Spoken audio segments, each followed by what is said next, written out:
인생의 가장 근원적인 질문은 무엇일까요? 우리는 어디에서 와서 어디로 가는가? 이 거대한 물음, 바로 삶과 죽음의 문제입니다. 지금으로부터 약 2600년 전 인도의 한 왕자였던 석가모니 부처님 또한 바로 이 문제로 깊이 고뇌했습니다. 그는 왕궁의 모든 부귀영화를 뒤로하고 이생과 사의 비밀을 풀기 위해 긴 고행의 길을 떠났습니다. 그리고 마침내 그는 그 해답을 신의 계시나 외부의 힘이 아닌 자기 내면의 깊은 깨달음을 통해 얻었습니다. 불교의 핵심은 바로 여기에 있습니다. 그렇다면 과연 그 깨달음이란 무엇일까요? 오늘 우리는 그 심오한 이야기 속으로 들어가 보고자 합니다. 깨달음이란 없던 것을 새롭게 만들어내는 창조가 아닙니다. 그것은 이미 존재하고 있었으나 우리가 미처 알지 못했던 것을 비로소 알게 되는 발견에 가깝습니다. 마치 주머니 속에 귀한 보석을 넣어두고도 그 사실을 잊은 채 온 세상을 헤매다 어느 날 문득 주머니에 손을 넣어보고 여기 있었구나 하고 깨닫는 것과 같습니다. 보석은 원래부터 내 주머니 안에 있었습니다. 단지 내가 그 사실을 몰랐을 뿐이지요. 이처럼 우리 존재의 근원적인 진실을 처음으로 온전히 아는 것, 이를 불교에서는 정각을 이루었다고 표현합니다. 그렇기에 깨달음은 말이나 글만으로는 온전히 전해질 수 없습니다. 과거 통도사의 경봉 큰 스님께서는 누군가 간절하게 스님, 깨달음이 무엇입니까? 하고 물으면 별다른 반응을 보이지 않으셨다고 합니다. 그저 나지막이 깨달음은 말로 배우는 것이 아니다. 라고 답하실 뿐이었습니다. 하지만 질문자가 포기하지 않고 그래도 무언가 설명이 있지 않겠습니까? 하고 다시 물으면 스님은 이렇게 말씀하셨습니다. 지금 나에게 깨달음이 무엇이냐고 묻고 있는 바로 그놈, 그 마음을 알면 그것이 바로 깨달음이다. 여기에 핵심이 있습니다. 깨달음이 무엇인지 궁금해하는 그 마음, 진리를 향해 질문을 던지는 그 의식 자체를 깊이 들여다보는 것. 그것이 바로 수행의 시작이자 깨달음으로 가는 문이라는 것입니다. 이 깨달음은 누군가의 설명을 듣고 머리로 이해하는 지식과는 다릅니다. 그것은 온몸으로 직접 체험하고 스스로 증명해야 하는 오증의 경지입니다. 우리가 계절의 변화를 어떻게 알게 되는지 생각해 보십시오.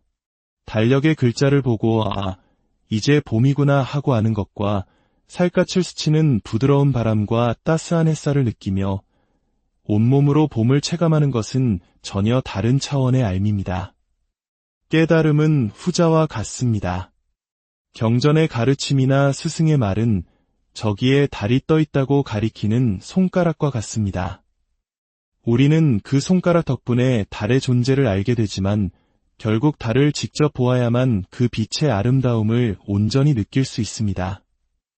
경전과 가르침이라는 손가락에만 매달려 정작 달 자체를 보지 못하는 어리석음을 경계해야 하는 이유입니다. 이처럼 스스로 깨달아 증명하는 체험이 이루어지면 진리는 눈앞에 명확하게 드러납니다. 이를 현전이라고 합니다. 마치 어두운 방에 불을 켜면 어둠이 즉시 사라지고 방 안의 모든 것이 환히 드러나듯 지혜의 빛이 밝혀지면 우리를 괴롭히던 번뇌와 망상, 삶과 죽음에 대한 공포는 그림자처럼 사라집니다. 이것이 바로 해탈입니다. 모든 속박에서 벗어나 진정한 자유를 얻는 것입니다.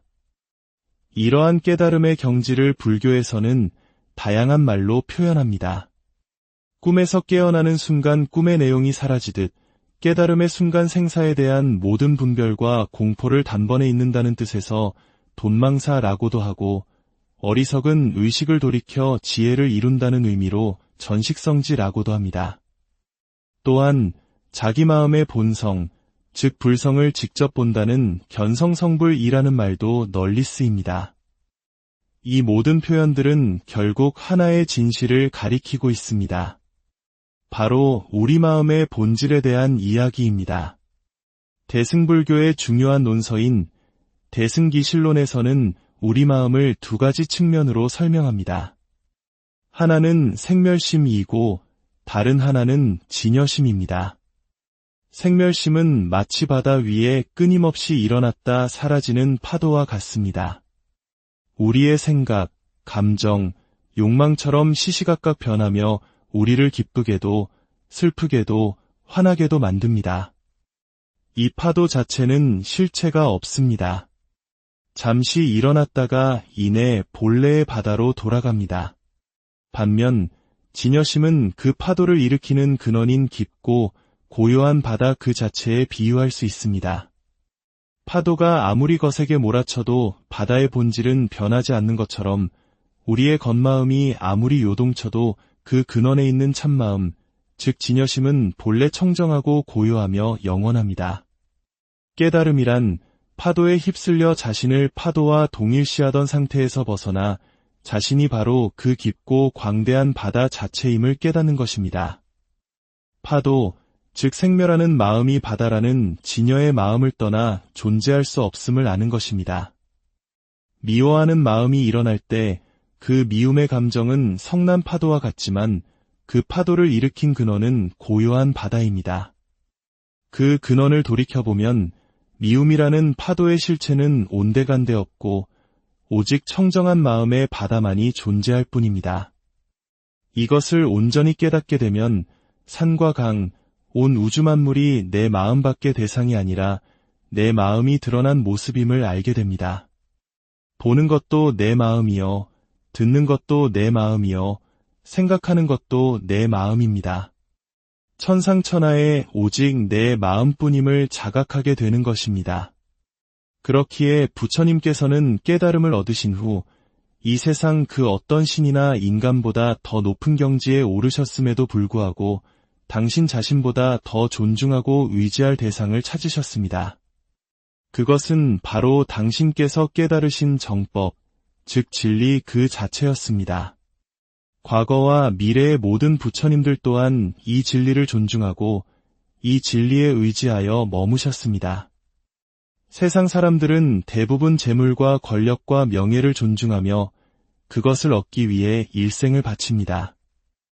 하지만 부처님께서는 그 모든 것이 결국 변하고 사라지는 무상한 것임을 꿰뚫어 보셨습니다. 영원히 변치 않는 진리의 법, 해탈의 법이야말로 우리가 진정으로 존중하고 의지해야 할 대상임을 가르치신 것입니다. 이러한 가르침은 오늘을 살아가는 우리에게 깊은 울림을 줍니다. 우리는 지금 저출산, 고령화, 저성장이라는 거대한 변화의 파도 속에서 살아가고 있습니다. 많은 청년들이 미래에 대한 절망감을, 중년들은 삶의 불안감을, 그리고 노년들은 평생을 돌아보며 허탈감을 느끼기도 합니다. 이러한 고통은 어디에서 오는 것일까요? 그것은 어쩌면 우리의 시선이 끊임없이 밖으로만 향해 있기 때문일지도 모릅니다. 재물, 성공, 타인의 인정과 같은 외부적인 가치에 자신의 행복을 저당 잡힌 채 정작 내 안에 이미 존재하는 귀한 보물을 잊고 사는 것입니다. 부처님의 가르침은 우리에게 시선을 안으로 돌리라고 말합니다. 깨달음이 무엇입니까? 라고 묻는 당신의 그 마음을 들여다보라고 합니다. 바로 그곳에 세상의 어떤 파도에도 흔들리지 않는 깊고 고요한 바다가 있기 때문입니다. 내 마음이 내 마음을 깨닫는 것, 이것이 깨달음의 전부입니다. 그러니 두려워할 필요가 없습니다. 밖에서 무언가를 찾으려 한다면 실패할 수도 있지만 본래 내 안에 있는 내 마음을 찾는 일은 우리가 진정으로 원하고 믿기만 한다면 결코 어려운 일이 아닙니다. 이 이야기가 여러분의 마음에 작은 등불이 되기를 바랍니다. 진리를 향한 이 지혜의 말씀들을 주변에 나누는 것은 어두운 길을 걷는 다른 이에게 등불 하나를 건네주는 것과 같은 자비의 실천입니다. 여러분의 좋아요와 공유가 그러한 나눔의 시작이 될 수 있습니다. 이 선한 인연이 여러분의 삶에 평온과 행복을 가져다 주기를 기원합니다. 결국 모든 것은 하나의 길로 통합니다. 중생의 길, 보살의 길, 부처의 길이 본래는 다르지 않으며 모두가 하나의 진여 본성, 원각의 마음이라는 것을 스스로 증명하는 것. 그것이 바로 우리가 나아가야 할 길. 인생의 가장 근원적인 질문은 무엇일까요? 우리는 어디에서 와서 어디로 가는가? 이 거대한 물음, 바로 삶과 죽음의 문제입니다. 지금으로부터 약 2600년 전 인도의 한 왕자였던 석가모니 부처님 또한 바로 이 문제로 깊이 고뇌했습니다. 그는 왕궁의 모든 부귀영화를 뒤로하고 이생과 사의 비밀을 풀기 위해 긴 고행의 길을 떠났습니다. 그리고 마침내 그는 그 해답을 신의 계시나 외부의 힘이 아닌 자기 내면의 깊은 깨달음을 통해 얻었습니다. 불교의 핵심은 바로 여기에 있습니다. 그렇다면 과연 그 깨달음이란 무엇일까요? 오늘 우리는 그 심오한 이야기 속으로 들어가 보고자 합니다. 깨달음이란 없던 것을 새롭게 만들어내는 창조가 아닙니다. 그것은 이미 존재하고 있었으나 우리가 미처 알지 못했던 것을 비로소 알게 되는 발견에 가깝습니다. 마치 주머니 속에 귀한 보석을 넣어두고도 그 사실을 잊은 채 온 세상을 헤매다 어느 날 문득 주머니에 손을 넣어보고 여기 있었구나 하고 깨닫는 것과 같습니다. 보석은 원래부터 내 주머니 안에 있었습니다. 단지 내가 그 사실을 몰랐을 뿐이지요.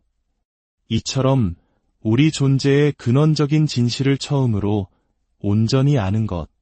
이를 불교에서는 정각을 이루었다고 표현합니다. 그렇기에 깨달음은 말이나 글만으로는 온전히 전해질 수 없습니다.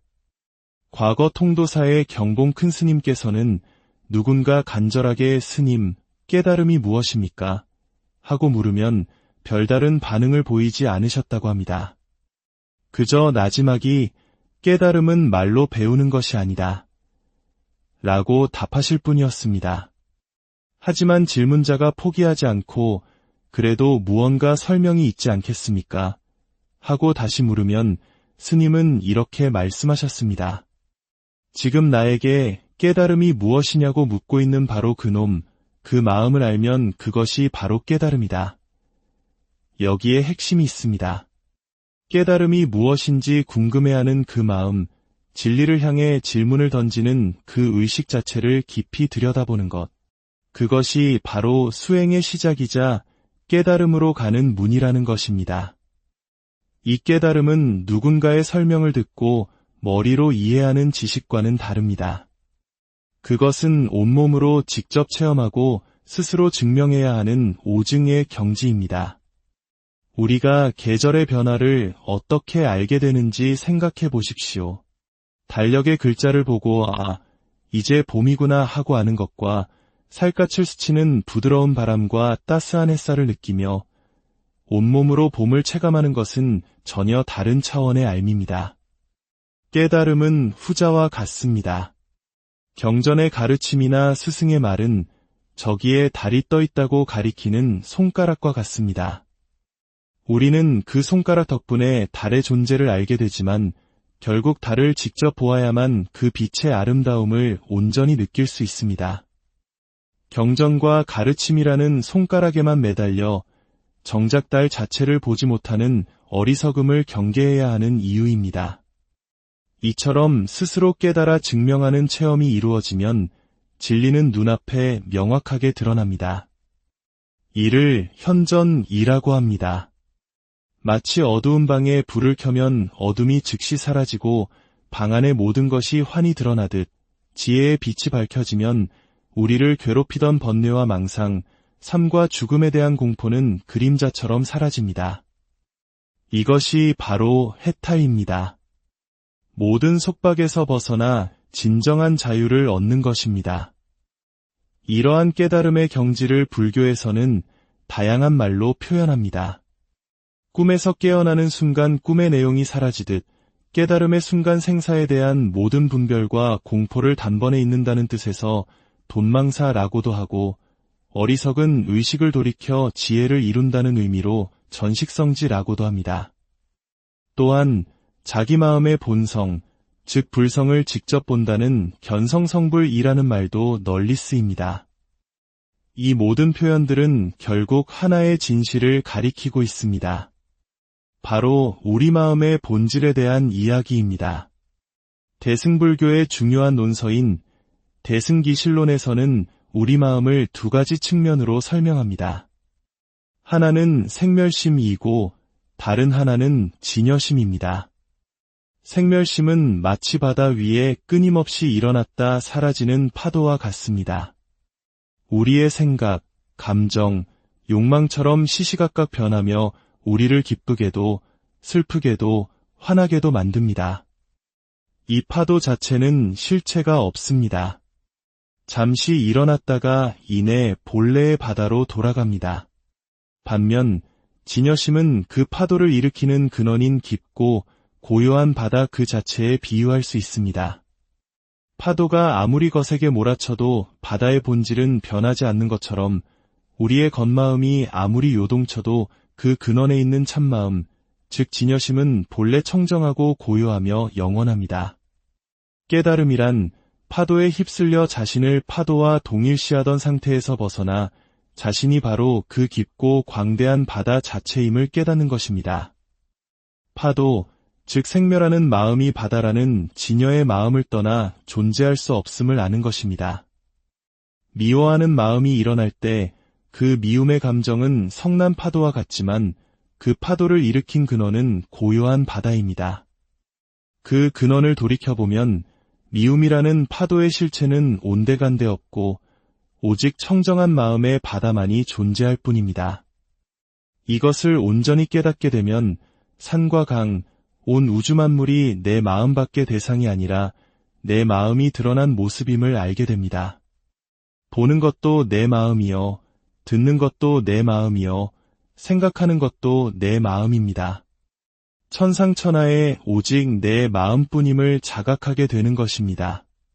그렇기에 부처님께서는 깨달음을 얻으신 후 이 세상 그 어떤 신이나 인간보다 더 높은 경지에 오르셨음에도 불구하고 당신 자신보다 더 존중하고 의지할 대상을 찾으셨습니다.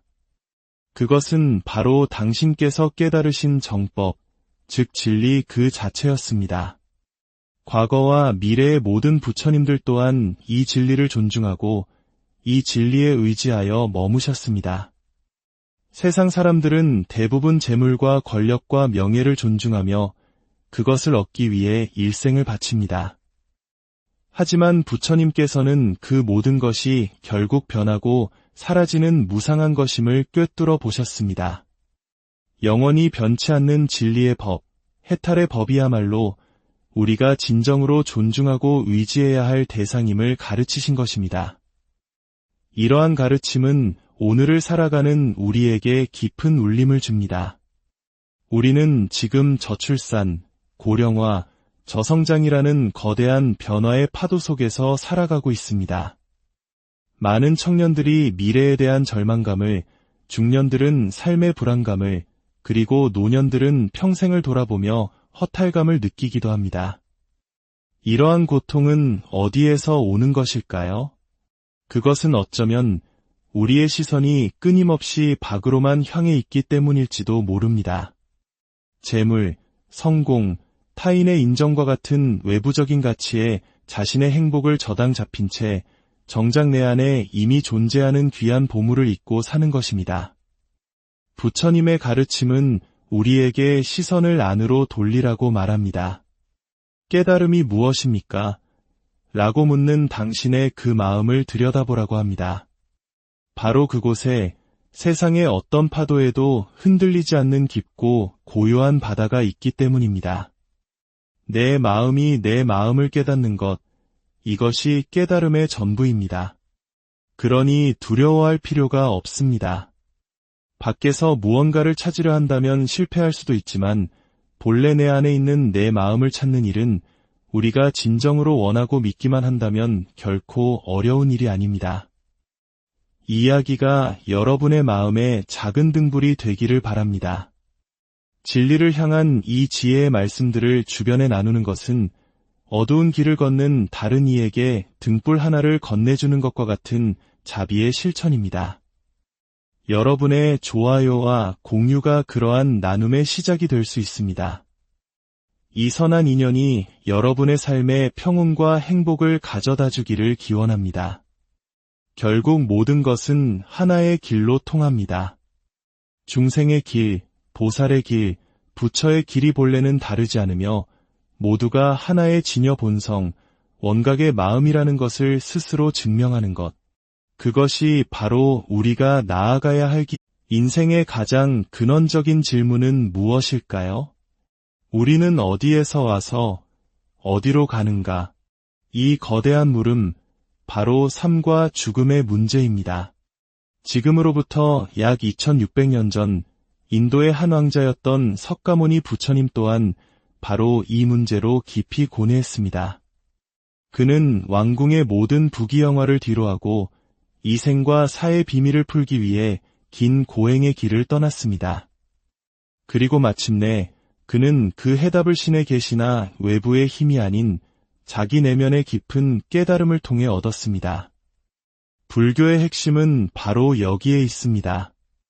그렇다면 과연 그 깨달음이란 무엇일까요? 오늘 우리는 그 심오한 이야기 속으로 들어가 보고자 합니다. 깨달음이란 없던 것을 새롭게 만들어내는 창조가 아닙니다. 그것은 이미 존재하고 있었으나 우리가 미처 알지 못했던 것을 비로소 알게 되는 발견에 가깝습니다. 마치 주머니 속에 귀한 보석을 넣어두고도 그 사실을 잊은 채 온 세상을 헤매다 어느 날 문득 주머니에 손을 넣어보고 여기 있었구나 하고 깨닫는 것과 같습니다. 보석은 원래부터 내 주머니 안에 있었습니다. 단지 내가 그 사실을 몰랐을 뿐이지요.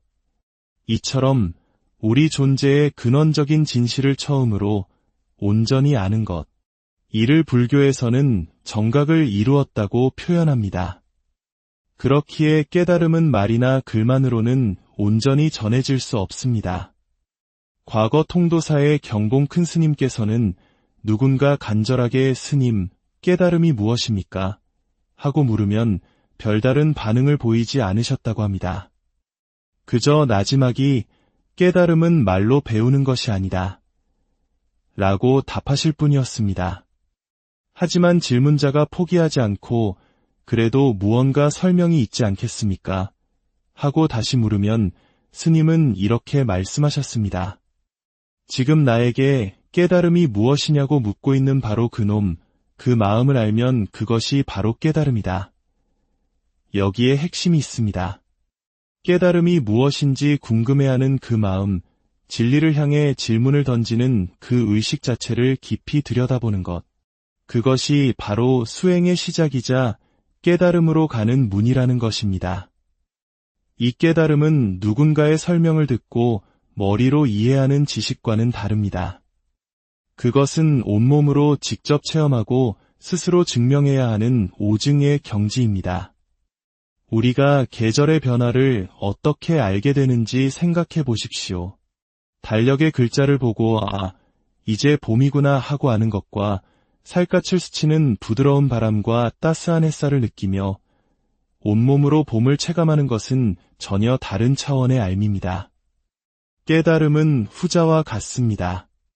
경전의 가르침이나 스승의 말은 저기에 달이 떠 있다고 가리키는 손가락과 같습니다. 우리는 그 손가락 덕분에 달의 존재를 알게 되지만 결국 달을 직접 보아야만 그 빛의 아름다움을 온전히 느낄 수 있습니다. 경전과 가르침이라는 손가락에만 매달려 정작 달 자체를 보지 못하는 어리석음을 경계해야 하는 이유입니다. 이처럼 스스로 깨달아 증명하는 체험이 이루어지면 진리는 눈앞에 명확하게 드러납니다.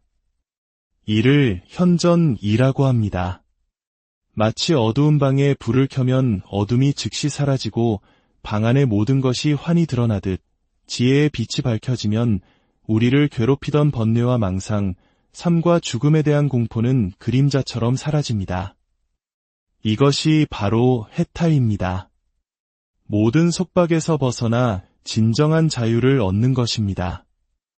이러한 깨달음의 경지를 불교에서는 다양한 말로 표현합니다.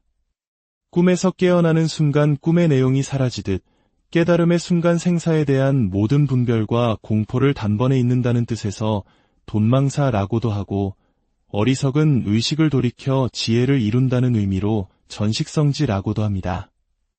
또한 자기 마음의 본성, 즉 불성을 직접 본다는 견성성불이라는 말도 널리 쓰입니다. 이 모든 표현들은 결국 하나의 진실을 가리키고 있습니다. 바로 우리 마음의 본질에 대한 이야기입니다.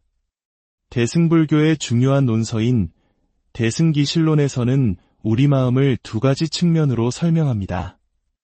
하나는 생멸심이고 다른 하나는 진여심입니다. 생멸심은 마치 바다 위에 끊임없이 일어났다 사라지는 파도와 같습니다. 우리의 생각, 감정, 욕망처럼 시시각각 변하며 우리를 기쁘게도 슬프게도 화나게도 만듭니다. 이 파도 자체는 실체가 없습니다. 잠시 일어났다가 이내 본래의 바다로 돌아갑니다. 반면 진여심은 그 파도를 일으키는 근원인 깊고 고요한 바다 그 자체에 비유할 수 있습니다.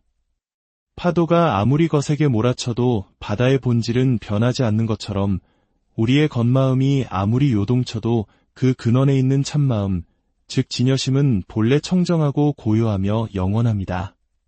깨달음이란 파도에 휩쓸려 자신을 파도와 동일시하던 상태에서 벗어나 자신이 바로 그 깊고 광대한 바다 자체임을 깨닫는 것입니다. 파도, 즉 생멸하는 마음이 바다라는 진여의 마음을 떠나 존재할 수 없음을 아는 것입니다. 미워하는 마음이 일어날 때 그 미움의 감정은 성난 파도와 같지만 그 파도를 일으킨 근원은 고요한 바다입니다. 그 근원을 돌이켜보면 미움이라는 파도의 실체는 온데간데 없고 오직 청정한 마음의 바다만이 존재할 뿐입니다. 이것을 온전히 깨닫게 되면 산과 강, 온 우주 만물이 내 마음밖의 대상이 아니라 내 마음이 드러난 모습임을 알게 됩니다. 보는 것도 내 마음이요, 듣는 것도 내 마음이요, 생각하는 것도 내 마음입니다. 천상천하에 오직 내 마음뿐임을 자각하게 되는 것입니다. 그렇기에 부처님께서는 깨달음을 얻으신 후 이 세상 그 어떤 신이나 인간보다 더 높은 경지에 오르셨음에도 불구하고 당신 자신보다 더 존중하고 의지할 대상을 찾으셨습니다. 그것은 바로 당신께서 깨달으신 정법, 즉 진리 그 자체였습니다. 과거와 미래의 모든 부처님들 또한 이 진리를 존중하고 이 진리에 의지하여 머무셨습니다. 세상 사람들은 대부분 재물과 권력과 명예를 존중하며 그것을 얻기 위해 일생을 바칩니다. 하지만 부처님께서는 그 모든 것이 결국 변하고 사라지는 무상한 것임을 꿰뚫어 보셨습니다. 영원히 변치 않는 진리의 법, 해탈의 법이야말로 우리가 진정으로 존중하고 의지해야 할 대상임을 가르치신 것입니다. 이러한 가르침은 오늘을 살아가는 우리에게 깊은 울림을 줍니다. 우리는 지금 저출산, 고령화, 저성장이라는 거대한 변화의 파도 속에서 살아가고 있습니다. 많은 청년들이 미래에 대한 절망감을, 중년들은 삶의 불안감을, 그리고 노년들은 평생을 돌아보며 허탈감을 느끼기도 합니다. 이러한 고통은 어디에서 오는 것일까요? 그것은 어쩌면 우리의 시선이 끊임없이 밖으로만 향해 있기 때문일지도 모릅니다. 재물, 성공, 타인의 인정과 같은 외부적인 가치에 자신의 행복을 저당 잡힌 채 정작 내 안에 이미 존재하는 귀한 보물을 잊고 사는 것입니다. 부처님의 가르침은 우리에게 시선을 안으로 돌리라고 말합니다. 깨달음이 무엇입니까? 라고 묻는 당신의 그 마음을 들여다보라고 합니다. 바로 그곳에 세상의 어떤 파도에도 흔들리지 않는 깊고 고요한 바다가 있기 때문입니다. 내 마음이 내 마음을 깨닫는 것, 이것이 깨달음의 전부입니다. 그러니 두려워할 필요가 없습니다. 밖에서 무언가를 찾으려 한다면 실패할 수도 있지만 본래 내 안에 있는 내 마음을 찾는 일은 우리가 진정으로 원하고 믿기만 한다면 결코 어려운 일이 아닙니다. 이 이야기가 여러분의 마음에 작은 등불이 되기를 바랍니다. 진리를 향한 이 지혜의 말씀들을 주변에 나누는 것은 어두운 길을 걷는 다른 이에게 등불 하나를 건네주는 것과 같은 자비의 실천입니다. 여러분의 좋아요와 공유가 그러한 나눔의 시작이 될 수 있습니다. 이 선한 인연이 여러분의 삶에 평온과 행복을 가져다 주기를 기원합니다. 결국 모든 것은 하나의 길로 통합니다. 중생의 길, 보살의 길, 부처의 길이 본래는 다르지 않으며 모두가 하나의 진여 본성, 원각의 마음이라는 것을 스스로 증명하는 것. 그것이 바로 우리가 나아가야 할 길. 인생의 가장 근원적인 질문은 무엇일까요? 우리는 어디에서 와서 어디로 가는가? 이 거대한 물음, 바로 삶과 죽음의 문제입니다. 지금으로부터 약 2600년 전 인도의 한 왕자였던 석가모니 부처님 또한 바로 이 문제로 깊이 고뇌했습니다. 그는 왕궁의 모든 부귀영화를 뒤로하고 이생과 사의 비밀을 풀기 위해 긴 고행의 길을 떠났습니다. 그리고 마침내 그는 그 해답을 신의 계시나 외부의 힘이 아닌 자기 내면의 깊은 깨달음을 통해 얻었습니다. 불교의 핵심은 바로 여기에 있습니다. 그렇다면 과연 그 깨달음이란 무엇일까요? 오늘 우리는 그 심오한 이야기 속으로 들어가 보고자 합니다. 깨달음이란 없던 것을 새롭게 만들어내는 창조가 아닙니다. 그것은 이미 존재하고 있었으나 우리가 미처 알지 못했던 것을 비로소 알게 되는 발견에 가깝습니다. 마치 주머니 속에 귀한 보석을 넣어두고도 그 사실을 잊은 채 온 세상을 헤매다 어느 날 문득 주머니에 손을 넣어보고 여기 있었구나 하고 깨닫는 것과 같습니다. 보석은 원래부터 내 주머니 안에 있었습니다. 단지 내가 그 사실을 몰랐을 뿐이지요. 이처럼 우리 존재의 근원적인 진실을 처음으로 온전히 아는 것. 이를 불교에서는 정각을 이루었다고 표현합니다. 그렇기에 깨달음은 말이나 글만으로는 온전히 전해질 수 없습니다. 과거 통도사의 경봉 큰 스님께서는 누군가 간절하게 스님, 깨달음이 무엇입니까? 하고 물으면 별다른 반응을 보이지 않으셨다고 합니다. 그저 나지막이 깨달음은 말로 배우는 것이 아니다. 라고 답하실 뿐이었습니다. 하지만 질문자가 포기하지 않고 그래도 무언가 설명이 있지 않겠습니까? 하고 다시 물으면 스님은 이렇게 말씀하셨습니다. 지금 나에게 깨달음이 무엇이냐고 묻고 있는 바로 그놈, 그 마음을 알면 그것이 바로 깨달음이다. 여기에 핵심이 있습니다. 깨달음이 무엇인지 궁금해하는 그 마음, 진리를 향해 질문을 던지는 그 의식 자체를 깊이 들여다보는 것. 그것이 바로 수행의 시작이자 깨달음으로 가는 문이라는 것입니다. 이 깨달음은 누군가의 설명을 듣고 머리로 이해하는 지식과는 다릅니다. 그것은 온몸으로 직접 체험하고 스스로 증명해야 하는 오증의 경지입니다. 우리가 계절의 변화를 어떻게 알게 되는지 생각해 보십시오. 달력의 글자를 보고 이제 봄이구나 하고 아는 것과 살갗을 스치는 부드러운 바람과 따스한 햇살을 느끼며 온몸으로 봄을 체감하는 것은 전혀 다른 차원의 알미입니다. 깨달음은 후자와 같습니다. 경전의 가르침이나 스승의 말은 저기에 달이 떠 있다고 가리키는 손가락과 같습니다. 우리는 그 손가락 덕분에 달의 존재를 알게 되지만 결국 달을 직접 보아야만 그 빛의 아름다움을 온전히 느낄 수 있습니다. 경전과 가르침이라는 손가락에만 매달려 정작 달 자체를 보지 못하는 어리석음을 경계해야 하는 이유입니다. 이처럼 스스로 깨달아 증명하는 체험이 이루어지면 진리는 눈앞에 명확하게 드러납니다. 이를 현전이라고 합니다. 마치 어두운 방에 불을 켜면 어둠이 즉시 사라지고 방 안의 모든 것이 환히 드러나듯 지혜의 빛이 밝혀지면 우리를 괴롭히던 번뇌와 망상, 삶과 죽음에 대한 공포는 그림자처럼 사라집니다. 이것이 바로 해탈입니다. 모든 속박에서 벗어나 진정한 자유를 얻는 것입니다. 이러한 깨달음의 경지를 불교에서는 다양한 말로 표현합니다.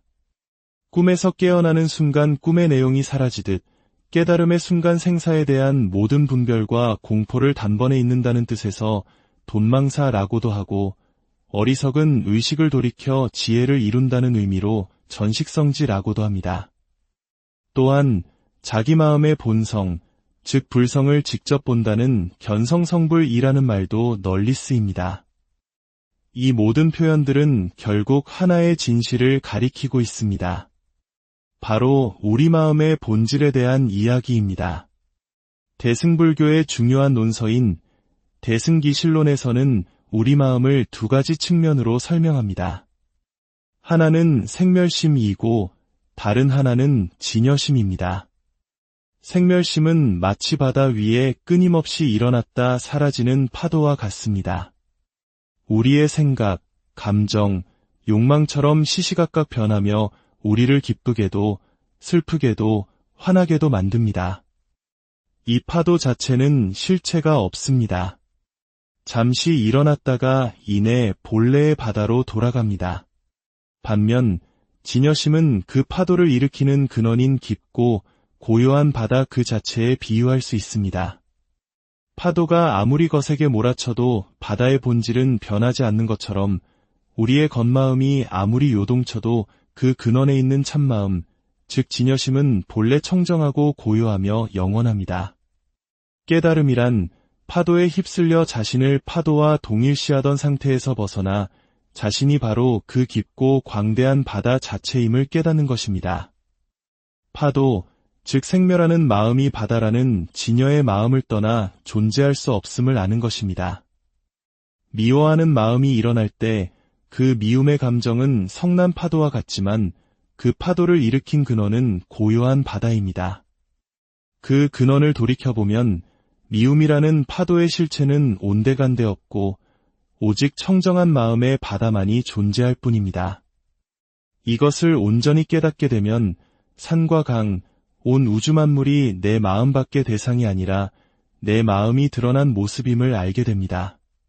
보는 것도 내 마음이요, 듣는 것도 내 마음이요, 생각하는 것도 내 마음입니다. 천상천하에 오직 내 마음뿐임을 자각하게 되는 것입니다.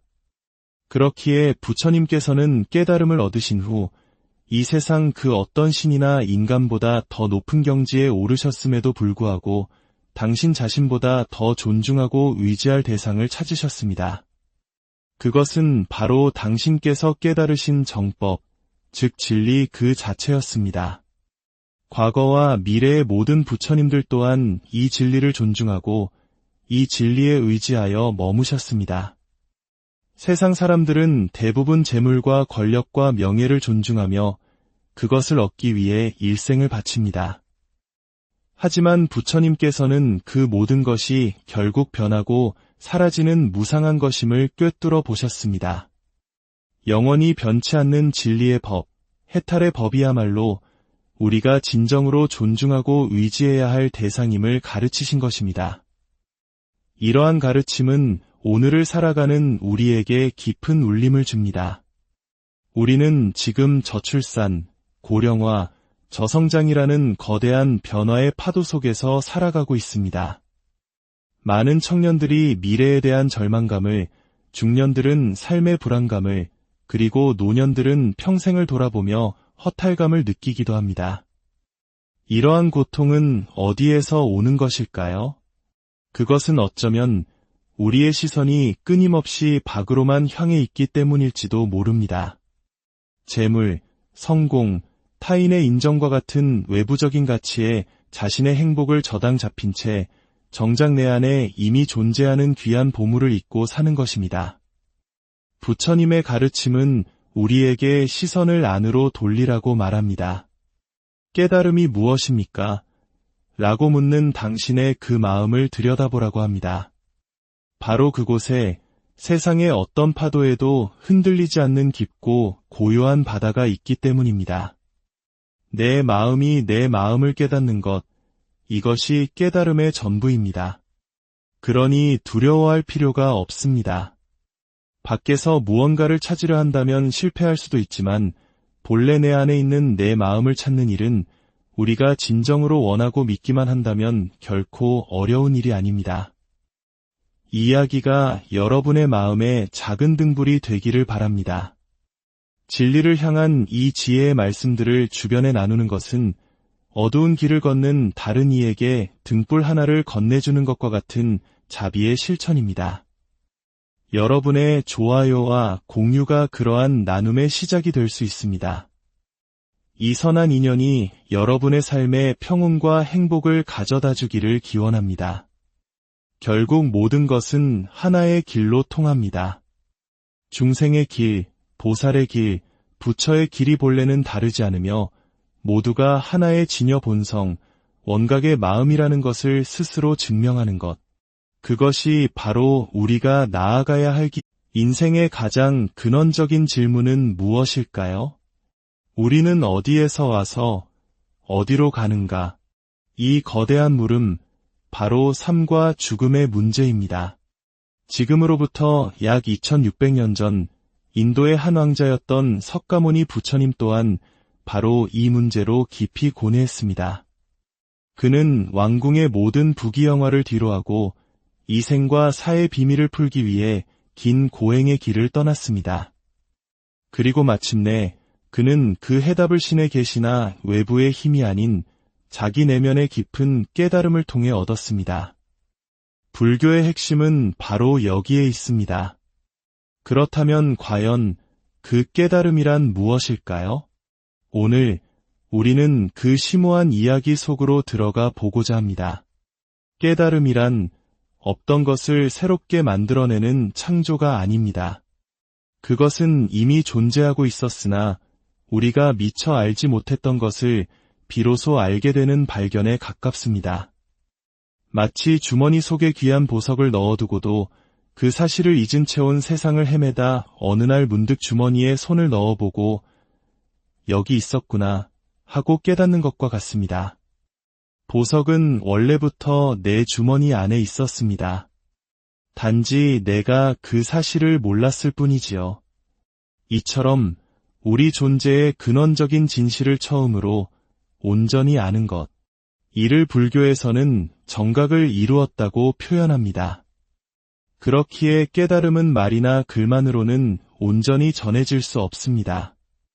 과거 통도사의 경봉 큰 스님께서는 누군가 간절하게 스님, 깨달음이 무엇입니까? 하고 물으면 별다른 반응을 보이지 않으셨다고 합니다. 그저 나지막이 깨달음은 말로 배우는 것이 아니다. 라고 답하실 뿐이었습니다. 하지만 질문자가 포기하지 않고 그래도 무언가 설명이 있지 않겠습니까? 하고 다시 물으면 스님은 이렇게 말씀하셨습니다. 지금 나에게 깨달음이 무엇이냐고 묻고 있는 바로 그놈, 그 마음을 알면 그것이 바로 깨달음이다. 여기에 핵심이 있습니다. 깨달음이 무엇인지 궁금해하는 그 마음, 진리를 향해 질문을 던지는 그 의식 자체를 깊이 들여다보는 것. 그것이 바로 수행의 시작이자 깨달음으로 가는 문이라는 것입니다. 이 깨달음은 누군가의 설명을 듣고 머리로 이해하는 지식과는 다릅니다. 그것은 온몸으로 직접 체험하고 스스로 증명해야 하는 오증의 경지입니다. 우리가 계절의 변화를 어떻게 알게 되는지 생각해 보십시오. 달력의 글자를 보고 이제 봄이구나 하고 아는 것과 살갗을 스치는 부드러운 바람과 따스한 햇살을 느끼며 온몸으로 봄을 체감하는 것은 전혀 다른 차원의 알미입니다. 깨달음은 후자와 같습니다. 경전의 가르침이나 스승의 말은 저기에 달이 떠 있다고 가리키는 손가락과 같습니다. 우리는 그 손가락 덕분에 달의 존재를 알게 되지만 결국 달을 직접 보아야만 그 빛의 아름다움을 온전히 느낄 수 있습니다. 경전과 가르침이라는 손가락에만 매달려 정작 달 자체를 보지 못하는 어리석음을 경계해야 하는 이유입니다. 이처럼 스스로 깨달아 증명하는 체험이 이루어지면 진리는 눈앞에 명확하게 드러납니다. 이를 현전이라고 합니다. 마치 어두운 방에 불을 켜면 어둠이 즉시 사라지고 방 안의 모든 것이 환히 드러나듯 지혜의 빛이 밝혀지면 우리를 괴롭히던 번뇌와 망상, 삶과 죽음에 대한 공포는 그림자처럼 사라집니다. 이것이 바로 해탈입니다.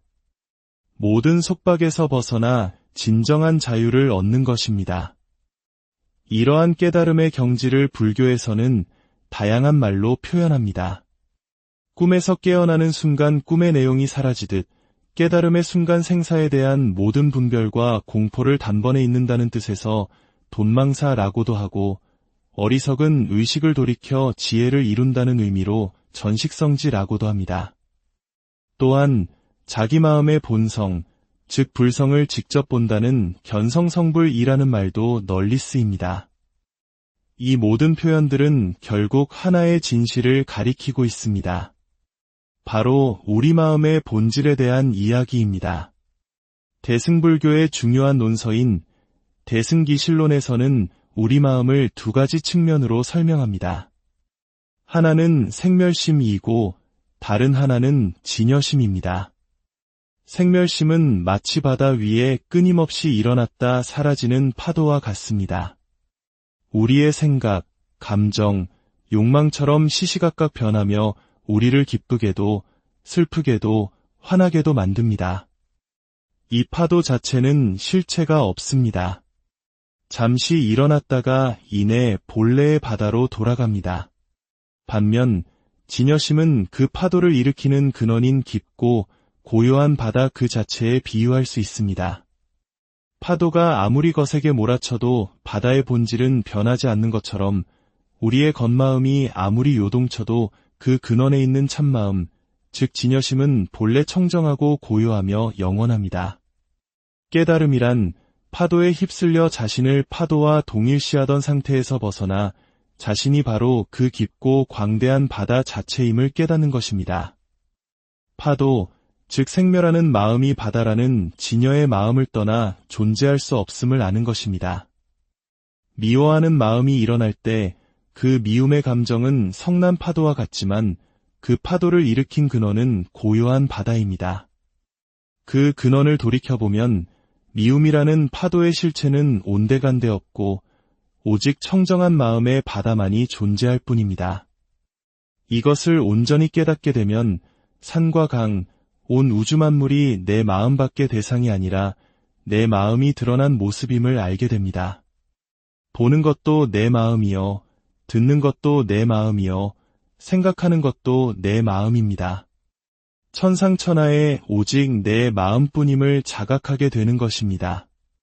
그렇기에 부처님께서는 깨달음을 얻으신 후 이 세상 그 어떤 신이나 인간보다 더 높은 경지에 오르셨음에도 불구하고 당신 자신보다 더 존중하고 의지할 대상을 찾으셨습니다. 그것은 바로 당신께서 깨달으신 정법, 즉 진리 그 자체였습니다. 과거와 미래의 모든 부처님들 또한 이 진리를 존중하고 이 진리에 의지하여 머무셨습니다.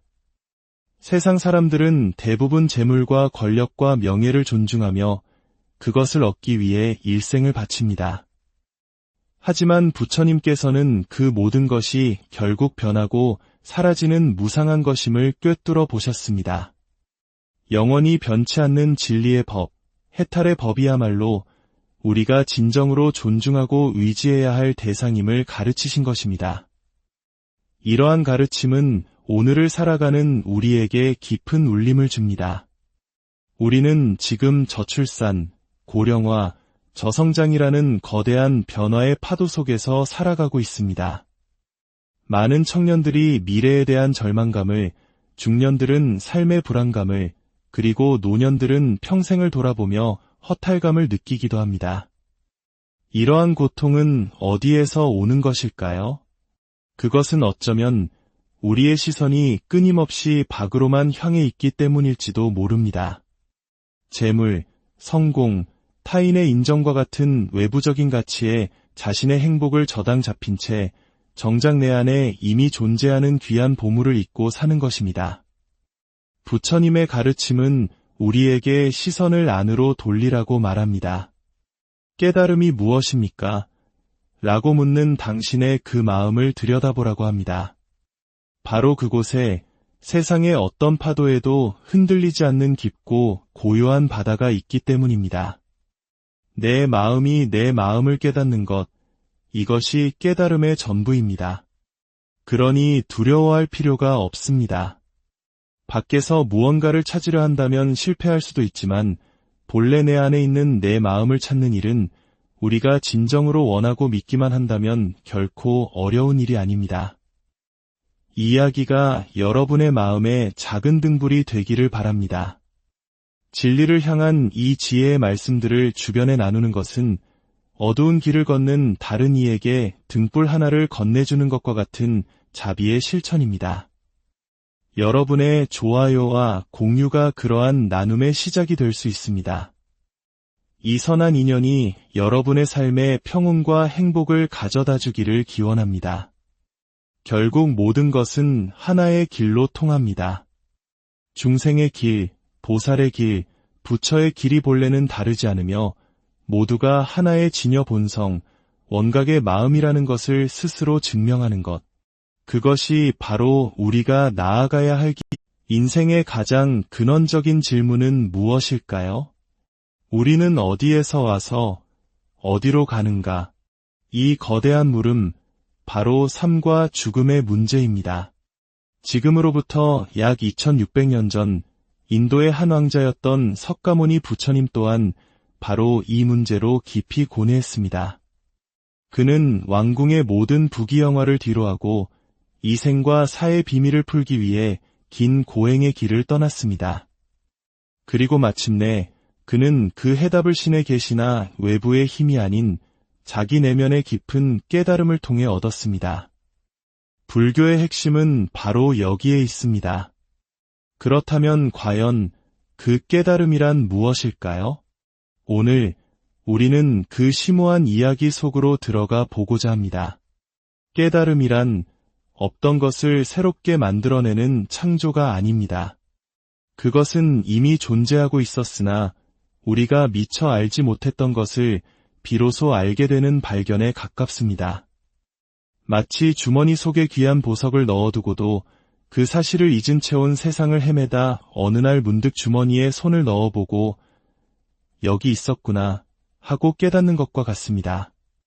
보석은 원래부터 내 주머니 안에 있었습니다. 단지 내가 그 사실을 몰랐을 뿐이지요.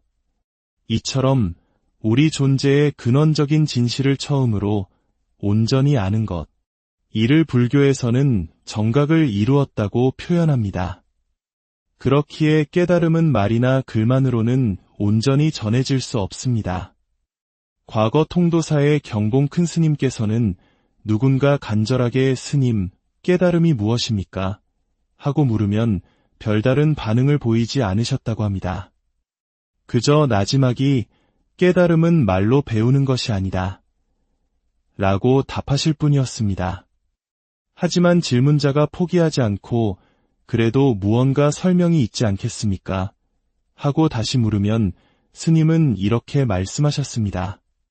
지금 나에게 깨달음이 무엇이냐고 묻고 있는 바로 그놈, 그 마음을 알면 그것이 바로 깨달음이다. 여기에 핵심이 있습니다. 깨달음이 무엇인지 궁금해하는 그 마음, 진리를 향해 질문을 던지는 그 의식 자체를 깊이 들여다보는 것. 그것이 바로 수행의 시작이자 깨달음으로 가는 문이라는 것입니다. 이 깨달음은 누군가의 설명을 듣고 머리로 이해하는 지식과는 다릅니다. 그것은 온몸으로 직접 체험하고 스스로 증명해야 하는 오증의 경지입니다. 우리가 계절의 변화를 어떻게 알게 되는지 생각해 보십시오. 달력의 글자를 보고 이제 봄이구나 하고 아는 것과 살갗을 스치는 부드러운 바람과 따스한 햇살을 느끼며 온몸으로 봄을 체감하는 것은 전혀 다른 차원의 알미입니다. 깨달음은 후자와 같습니다. 경전의 가르침이나 스승의 말은 저기에 달이 떠 있다고 가리키는 손가락과 같습니다. 우리는 그 손가락 덕분에 달의 존재를 알게 되지만 결국 달을 직접 보아야만 그 빛의 아름다움을 온전히 느낄 수 있습니다. 경전과 가르침이라는 손가락에만 매달려 정작 달 자체를 보지 못하는 어리석음을 경계해야 하는 이유입니다. 이처럼 스스로 깨달아 증명하는 체험이 이루어지면 진리는 눈앞에 명확하게 드러납니다. 이를 현전이라고 합니다. 마치 어두운 방에 불을 켜면 어둠이 즉시 사라지고 방 안의 모든 것이 환히 드러나듯 지혜의 빛이 밝혀지면 우리를 괴롭히던 번뇌와 망상, 삶과 죽음에 대한 공포는 그림자처럼 사라집니다. 이것이 바로 해탈입니다. 모든 속박에서 벗어나 진정한 자유를 얻는 것입니다. 이러한 깨달음의 경지를 불교에서는 다양한 말로 표현합니다. 꿈에서 깨어나는 순간 꿈의 내용이 사라지듯 깨달음의 순간 생사에 대한 모든 분별과 공포를 단번에 잊는다는 뜻에서 돈망사라고도 하고 어리석은 의식을 돌이켜 지혜를 이룬다는 의미로 전식성지라고도 합니다. 또한 자기 마음의 본성, 즉 불성을 직접 본다는 견성성불이라는 말도 널리 쓰입니다. 이 모든 표현들은 결국 하나의 진실을 가리키고 있습니다. 바로 우리 마음의 본질에 대한 이야기입니다. 대승불교의 중요한 논서인 대승기실론에서는 우리 마음을 두 가지 측면으로 설명합니다. 하나는 생멸심이고 다른 하나는 진여심입니다. 생멸심은 마치 바다 위에 끊임없이 일어났다 사라지는 파도와 같습니다. 우리의 생각, 감정, 욕망처럼 시시각각 변하며 우리를 기쁘게도 슬프게도 화나게도 만듭니다. 이 파도 자체는 실체가 없습니다. 잠시 일어났다가 이내 본래의 바다로 돌아갑니다. 반면 진여심은 그 파도를 일으키는 근원인 깊고 고요한 바다 그 자체에 비유할 수 있습니다. 파도가 아무리 거세게 몰아쳐도 바다의 본질은 변하지 않는 것처럼 우리의 겉마음이 아무리 요동쳐도 그 근원에 있는 참마음, 즉 진여심은 본래 청정하고 고요하며 영원합니다. 깨달음이란 파도에 휩쓸려 자신을 파도와 동일시하던 상태에서 벗어나 자신이 바로 그 깊고 광대한 바다 자체임을 깨닫는 것입니다.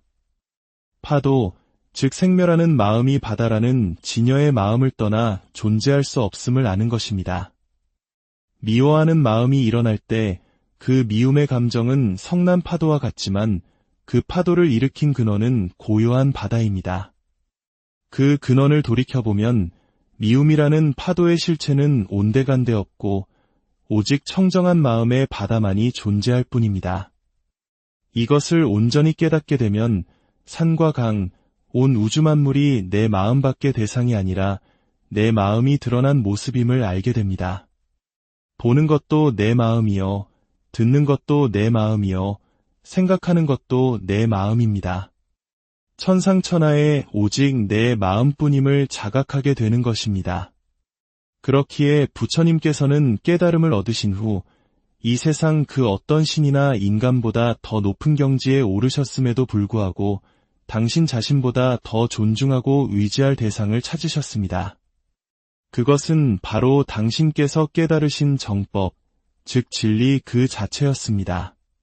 과거와 미래의 모든 부처님들 또한 이 진리를 존중하고 이 진리에 의지하여 머무셨습니다.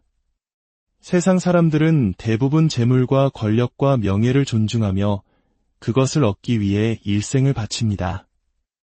하지만 부처님께서는 그 모든 것이 결국 변하고 사라지는 무상한 것임을 꿰뚫어 보셨습니다. 영원히 변치 않는 진리의 법, 해탈의 법이야말로 우리가 진정으로 존중하고 의지해야 할 대상임을 가르치신 것입니다. 이러한 가르침은 오늘을 살아가는 우리에게 깊은 울림을 줍니다. 우리는 지금 저출산, 고령화, 저성장이라는 거대한 변화의 파도 속에서 살아가고 있습니다. 많은 청년들이 미래에 대한 절망감을, 중년들은 삶의 불안감을, 그리고 노년들은 평생을 돌아보며